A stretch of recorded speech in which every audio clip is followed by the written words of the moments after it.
y'all, I am Cidnee Rich of Arcana ATL, and this is Tarot and Transits, where I pull cards on the current transits, and we are talking about one of my favorite planets, Mercury, being in the sign of Scorpio. So if that's something you're interested in, make sure you stick around, like, share, comment, and subscribe, and let's get into this edition of Tarot and Transits.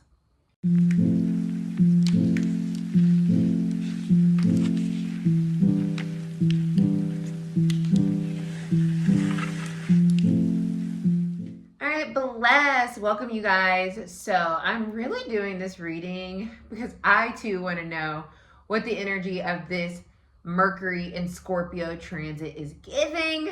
Y'all know I love me some Mercury energy.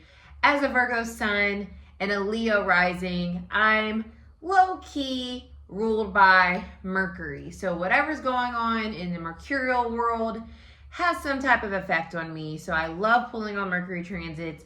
They're my favorite transits to pull on. Not only do they connect directly to our communication style, our interpersonal relationships, our brains. It's such a personal energy. So that's interesting to me, but also it moves quickly. So there's this ability to kind of ride the wave, get what you need out of it, improve something, release something, understand something, integrate something, and it not be something we have to stick around in for so long. So it's also why I really like Mercury energy. So as we know, Scorpio energy is very deep, it's very emotional, and it also conceals a lot. So with this transit, we might be having a lot of ideas, thoughts, communication that is making us feel a lot, but not saying a lot. Or you're feeling a lot and saying a lot, but then having a lot of internal questioning, worry, overanalyzing, deep thinking about every feeling that you're having and everything that you're saying and everything you're not saying and everything. It's a very intense transit because Scorpio does nothing on the surface. It's not going to just give you just a little glitter. It's going to get in there and get all into the vibe, and that can feel very uncomfortable, very exposing. So you might find yourself feeling very uncomfortable, very exposed, very vulnerable.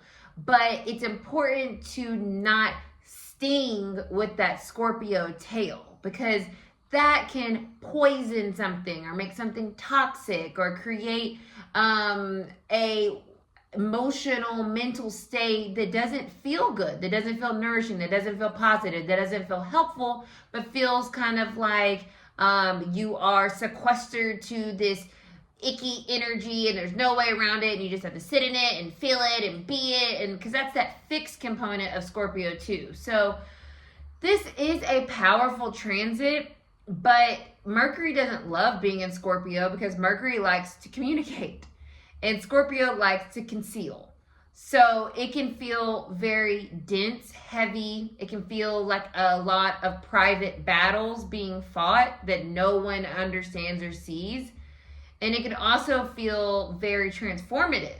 How you are thinking, how you are processing, how you are integrating. All those things can be happening as well. That can be very transformative, as Scorpio is the transformer, the death and rebirth energy. So I do think ultimately this is a very helpful transit, although it may feel very uncomfortable while we are navigating the depths and the density that is Scorpio. So with that being said, let's just get into this reading. It's going to be in Scorpio. Mercury's going to be in Scorpio until the 30th. So we're going to use a Halloween deck, of course, to pull this reading.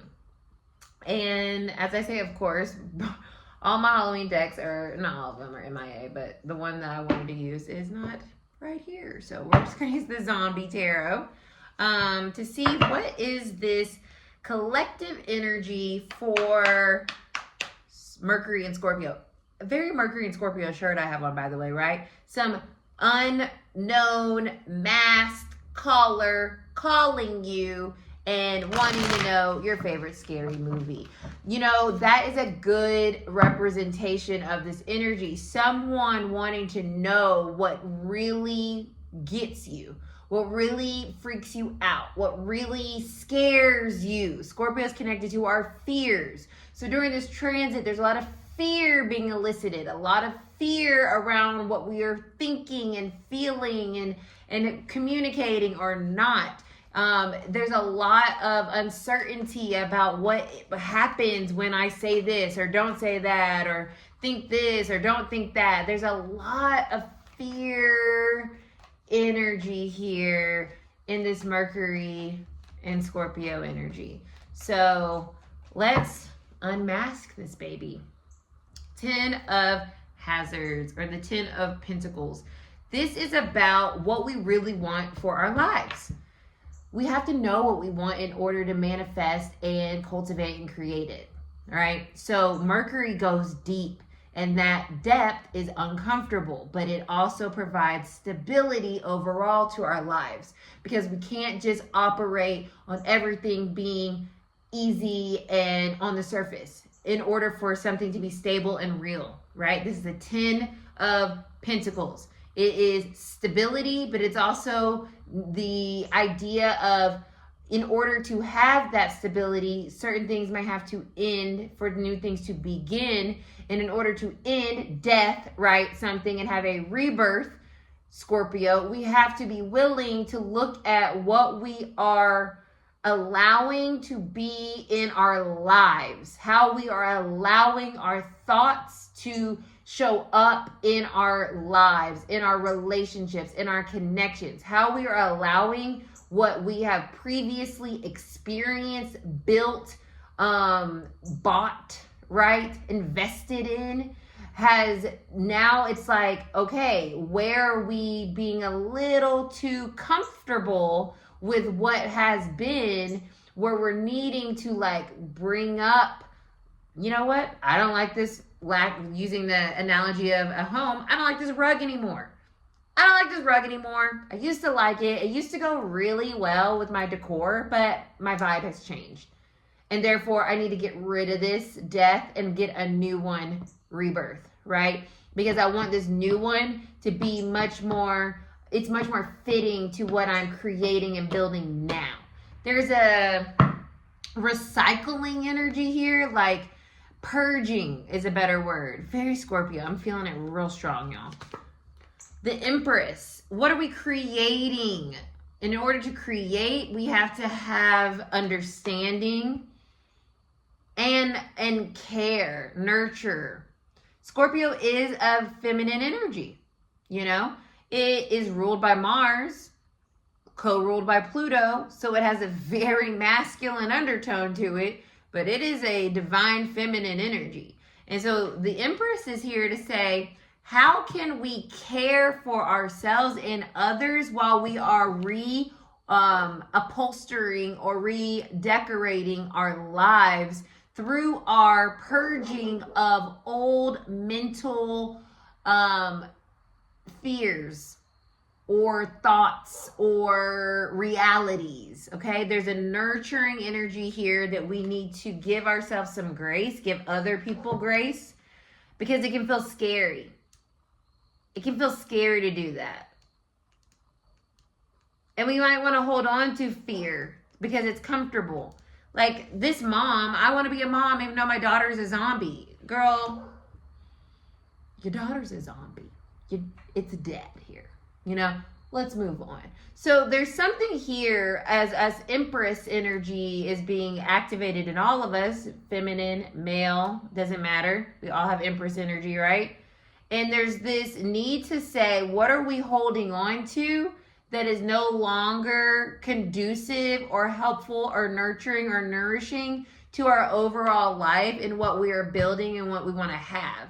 Scorpio energy is pulling that up and uprooting it because we want to grow, and we can't grow if we're stuck in this old mindset. Woo! Okay. The Sun. Beautiful. This is not about restriction. This is not about control. This is about growth, expansion, optimism. You know, it can be scary to pick up that phone, but that doesn't mean the result is going to be scary. It's the thought, the worry, the unknown that's scary. But the sun is here, the happiest card in the deck. And it's showing us this energy because that Scorpio, Mercury in Scorpio can make us think some really dark, heavy, scary thoughts.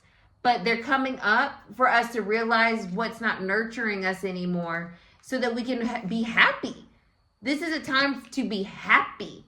But in order to be happy about our lives, we may have to change the rug that we've had for so long. AKA how we've thought about something, what we've been holding on to that is dead, that is no longer nourishing and helpful to us, but is just like a crutch or a comfort to us. Scorpio energy loves holding on to things. Loves it. No offense. But when you hold on too long, now your daughter's a zombie and you're wanting her to go back to who she was, and that's not happening. So there's something that we're all learning under this transit that in order to nourish ourselves and the people around us, we have to let go of what is dead and what needs to be rebirthed, refinished, refurbished in our lives so that we can be happy because we deserve happiness. Last card, Queen of Cups reverse. Once again, that's Scorpio energy all day. It is a avoidance at all costs of looking at for something for what it is or who we are or how we're thinking of something or our life. We have to be willing, Six of Swords at the bottom of this, very mercurial. We have to be willing to move on, move forward from what is emotionally toxic, lack of a better word, stunted, played. Like, that don't work no more. It's dead. Like, why are we holding on to that mindset when we can release that and have happiness? I mean, it's that simple. It's that simple, y'all. I love this because it can feel, Eight of Cups reversed. Why are we holding on to 8 broken cups? Why? Why? Because it's familiar and you know the broken cups? Well, okay, whoop-de-doo. What about the unfamiliar possibilities of excitement and joy and expansion and growth? That's much more exciting. 7 of Cups. This is Scorpio energy. There's a confusion around the idea that what is familiar, although it is not healthy, is familiar, so I'm going to stick with it. So we can free will our way out of happiness. We can free will our way out of nurturing something worthwhile, building a really solid, beautiful experience for ourselves because we're so scared of emotionally being open and vulnerable and changing how we interact with ourselves and other people. We can free will our way right on out of it. Knight of Cups, but we don't have to. Strength card. It's going to take bravery. It's going to take strength. It's going to take trying. So during this transit, we all need to try to let go, to walk away from what has held us in a emotionally sad, heavy, scared place so that we can grow and expand into our next part of our lives and what we really truly want to cultivate and have. So that is your reading on Mercury and Scorpio. If that resonated with you, drop me a Scorpio or a brain, zombie brains, in the comments below. And she's eating a brain right here too. Yeah, drop me a brain, you guys. In the comments below. I'll be back when another transit strikes my fancy. And see you guys next time.